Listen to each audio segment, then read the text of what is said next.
Good morning. I'm very excited to be here at Startup Canada Day on the Hill and to join you as we celebrate Canada's startup community.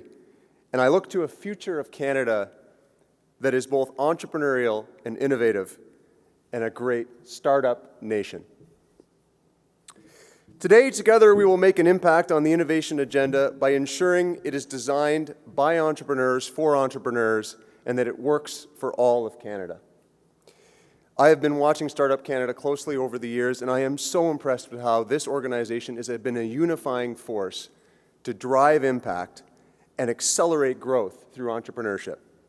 That's why I'm incredibly excited to announce I'm joining Startup Canada as a member of its board of directors. Thank you. Minister Morneau, thank you for your remarks, and thank you for your government's commitment to innovation, to the technology industry, and to our great startup communities.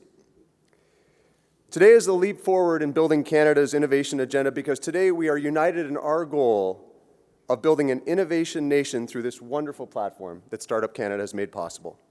There have been a great deal of conversations recently concerning innovation and competitiveness in Canada over the last little while. People like John Ruffalo, Kevin Lynch, and Dan Herman at the Centre for Digital Entrepreneurship and Economic Performance in Waterloo have all been providing perspectives grounded in research and deep experience both in industry and at a macroeconomic level. In the months leading up to the last federal election, I had encouraged whoever would form the next government to make innovation a ministerial responsibility. I think it's absolutely fantastic that Minister Bains has taken up this challenge, one that many of us will grapple with as we try and picture what the Canada of tomorrow will look like and what our roles will be in building this country to be more competitive and prosperous for all. But before I elaborate on any of that, I'd like to take you back to the lobby of the Comfort Inn in Niagara Falls, Ontario, 18 years ago. I was a recent university grad and I had just secured a $50,000 small business loan from the Royal Bank. I didn't know anything about anything, but I sure thought that I did. And this was in the days before tech entrepreneurs wore hoodies and sandals. So there I was in a suit, a relatively cheap suit, I may say, for all afternoon in 35-degree weather, waiting for the manager of the Comfort Inn to finally speak with me so I could persuade him to buy the long-distance services I was selling.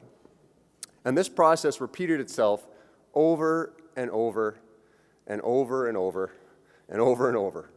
And that was the humble beginnings of what is now Global Life. The reason I bring this example up is because it's important to remember that in our community, unicorns are very much the exception rather than the rule. In many cases, new ventures are shoestring operations held together with a tiny bit of capital and, of course, a big, big dream. I believe we must support the startup community, create an entrepreneurship environment that produces more new ventures and more new innovation. And finally, we must do more to ensure our startups stay right here in Canada. I don't see any reason why the next multi-billion-dollar company can't be started and grow right here in Canada.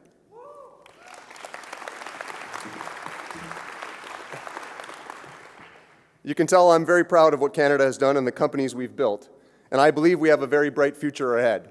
But let's make no mistake, we are in fierce competition for both investment and talent, and we are in for a very tough fight. So here are some of my thoughts on what we can do, and I'm going to break it into three areas. One, what we need from government, what we need from industry, and what we need from the startup community. Firstly, from government, tax policy. We need a competitive tax policy. We're in competition with jurisdictions around the world for both investment and talent, whether it's Silicon Valley, Israel, Estonia, or London. We are in serious competition for investment and talent. It is encouraging that the government recognizes the role that technology entrepreneurs play and is built in building the prosperity of tomorrow, and must recognize the tremendous risk that both entrepreneurs and their team members take when launching a new venture. A competitive stock option regime is critical to ensuring that startups have both a means to recognize the risk team members are taking, but also reward them alongside shareholders when a startup venture is successful. The federal budget has a renewed focus on innovation and has left the system of tax credits for stock options unchanged. And I would encourage the federal government to give the startup community the reassurance that this will be the policy long term.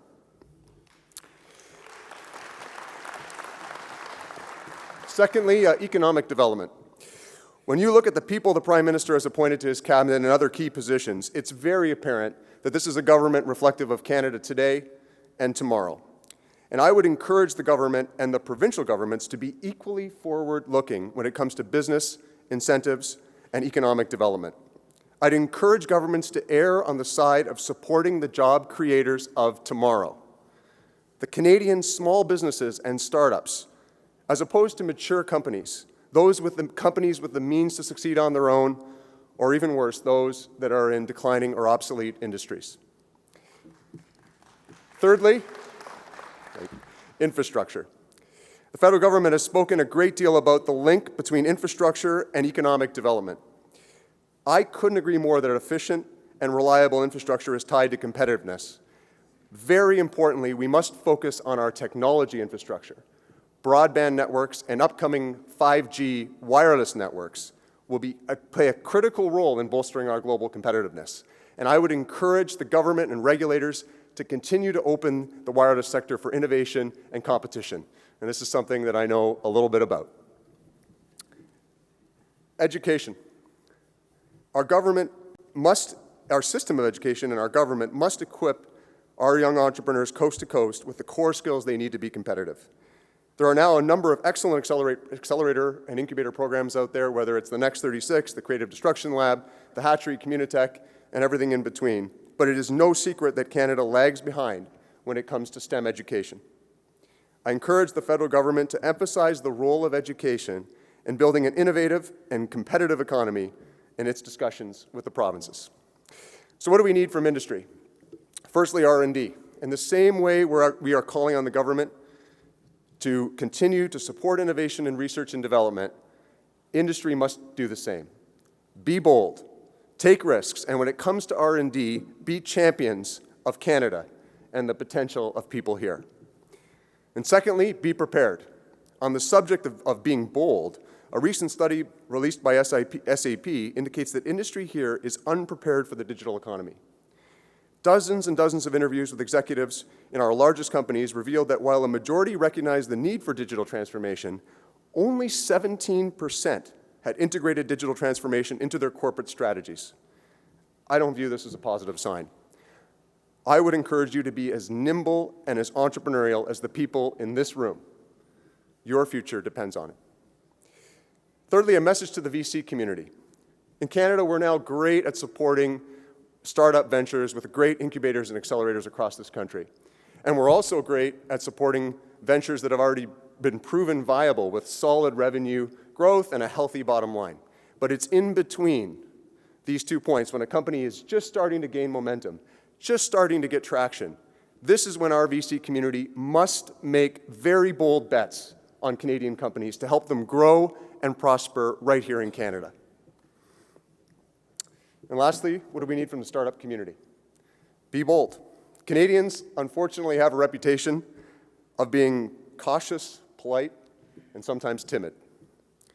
Often when I'm in a room with Canadian startups, I never get a hard sell for investment. US startups that I meet, on the other hand, are aggressive and hungry. So Canadian startups, you've got to be more aggressive, more hungry. You've got to take more risks. You've got to be willing to fail. These are the qualities that lead to true innovation. And as you try, fail, try again, and succeed, I'm asking you to stay in Canada. The allure of Silicon Valley can be strong, but I think you're better off developing and commercializing a business right here at home. Canada's a great sandbox to play in to develop and commercialize ideas before you take them global. Raise capital abroad or in Silicon Valley, raise capital abroad as I have done, but consider building your company here in Canada. What the presence of ministers like Morneau here today demonstrates is that there are a lot of people that want you to be successful. A lot of people here to support you. The government, the venture capital industry, and of course, your fellow entrepreneurs. I'd like to thank you for the opportunity to share the stage and share my thoughts.